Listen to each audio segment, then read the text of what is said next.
50,000 people used to live here. Now it's a ghost town.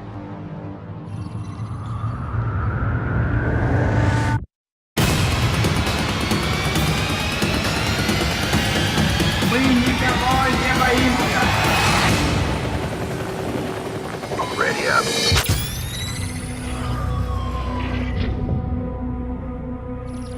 Всякая война — вранье. With the rumoured release of Call of Duty Modern Warfare 4 and Modern Warfare 2 Remastered coming out this year, I thought now would be a great time to look back at the franchise and how it became so popular. To this day, Modern Warfare is probably the most popular section in the Call of Duty franchise. This has been shown through the remastering of games and the hype surrounding the potential next instalments. In this little series, I'm going to be looking back at all the COD games and determine which one is truly the best. And although I'm pretty sure it's really obvious, I am still going to mention it. This is all opinion based. Anyway, let's go back to where it all began, the original Modern Warfare. I'm not going to be doing the free CODs before because I didn't actually play them. Being published by Activision and developed by Infinity Ward, Call of Duty Modern Warfare was the fourth COD game in the series.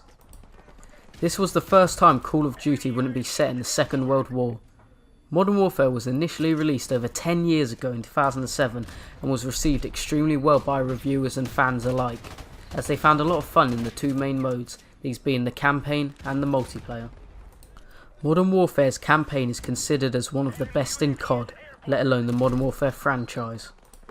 During the story you play as multiple characters, but mainly you take control of the British SAS recruit John Soap McTavish.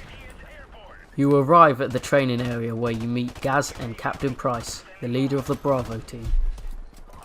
But after this short meeting and tutorial, you get right into some of the most iconic missions of all time. Don't agree with me? Well then, let me refresh your memory on some of these gems. Remember escaping from a sinking ship? Well, that's from the mission Crew Expendable. Playing as Soap, you set out with Captain Price and the team to retrieve a package by any means necessary. On the stormy night, you rope down onto the ship's deck, clear out the crew, and you find the package, which ends up being plutonium. As you're securing the package, you're informed that the ship is being targeted, so you are forced to leave. As the team is leaving, Soap quickly snatches up the shipping manifest. As the ship gets hit, you sprint out of it and you get out just in time. Although the mission wasn't a complete success, the shipping manifest that Soap stole goes a long way into helping them find who is involved. Then there's All Gillied Up, undoubtedly the best stealth mission in any COD game. Going back 15 years from when the game is set, you play as Captain Price as you and Macmillan sneak your way through the wastelands on the outskirts of Chernobyl. Slowly but surely, you take out guards, crawl through the grass and literally hide under moving tanks as you try to get to the vantage point. The vantage point which will allow you to assassinate Imran Zaikev. Even after I'd completed the campaign, I remember replaying this mission over and over again as it was so much fun trying to find out different ways you could get past the guards and convoys. There was also a short bonus mission titled the Mile High Club. It was only a couple minutes long, meaning you could quickly replay it over and over again as you try to beat your high score.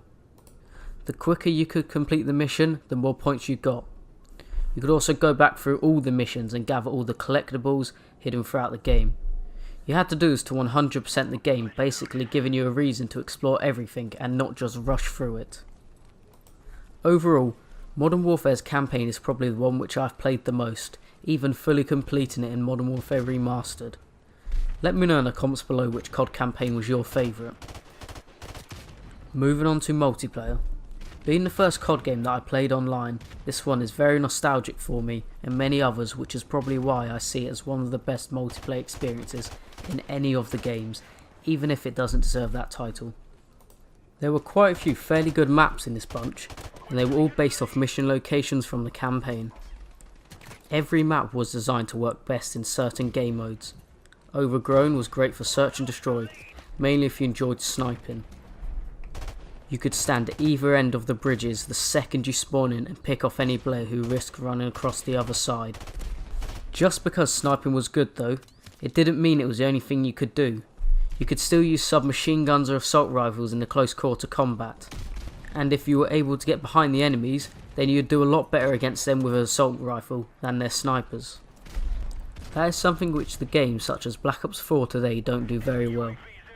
Nowadays you won't find many people using light machine guns or snipers in most maps, as assault rifles dominating almost every map and game mode due to their less creative designs.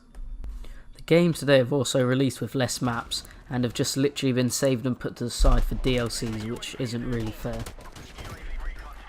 Another fan favourite from Modern Warfare has to be Shipment, as the games were just mental. If you were playing Domination, it wouldn't be a surprise if someone ended the game with over 100 kills. The second you or someone on your team went on a 7 kill streak, got that chopper gunner, you knew that you were in for a fun game. Shotguns actually being usable, spawning in behind multiple enemies and instantly getting a UAV, the map being scattered with grenades. You didn't even have to be good at COD to get loads of kills in this map. Any game in Shipment was full of fast paced action, and that's why anyone could enjoy it. The map also didn't appear that often, which made it a treat to play. Sadly, in Modern Warfare Remastered people overplayed the map, and to some extent it was ruined, as if it wasn't Shipment, people would often leave the game. I won't go into them now, but there's still many great maps like Strike, Vacant and Crossfire, which were also very fun to play and people enjoyed. Modern Warfare had some great guns too, but there was one which was way too overpowered.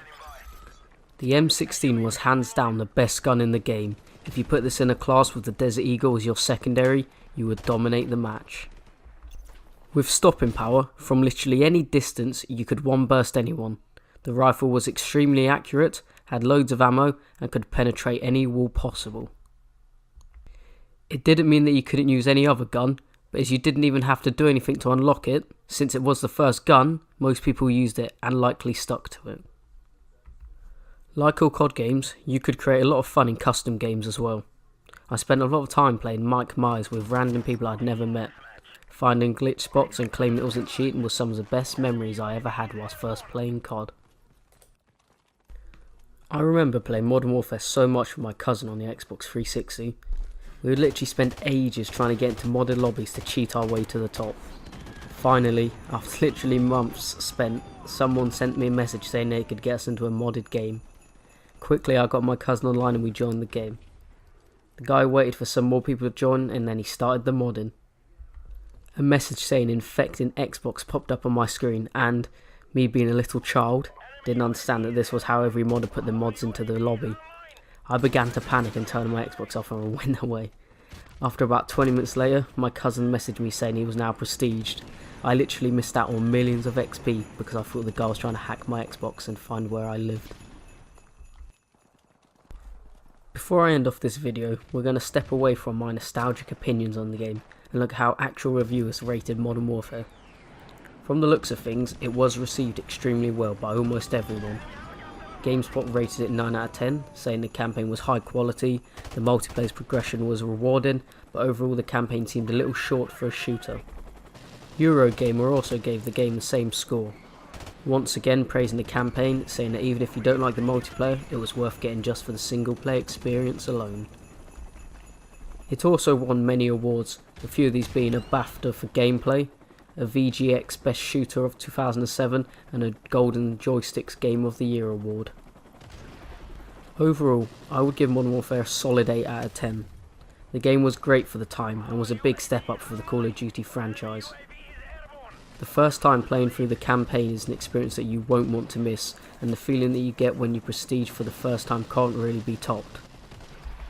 However, like most older COD games, if you go back nowadays to play it, it is filled with hackers, boosters and complete sweaty pros.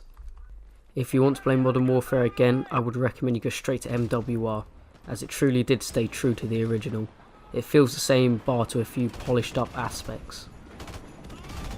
It is also free on the PS4 if you're watching in the month of March. Over the next few months I will look at the other COD games, and in the end I will determine which one deserves a title as the best COD game, but for now, Call of Duty 4 Modern Warfare is up there with the best. I love this game and I'm sure many of you did too. Once again, thank you guys for watching. If you got this far, why not subscribe to the channel and leave a like. Let me know in the comments below what your favourite COD is and whether you think MW does actually deserve to be named as one of the best COD games. Anyway, there's a video on screen right now if you want to watch one of my ones from the other day. I'll see you all next time.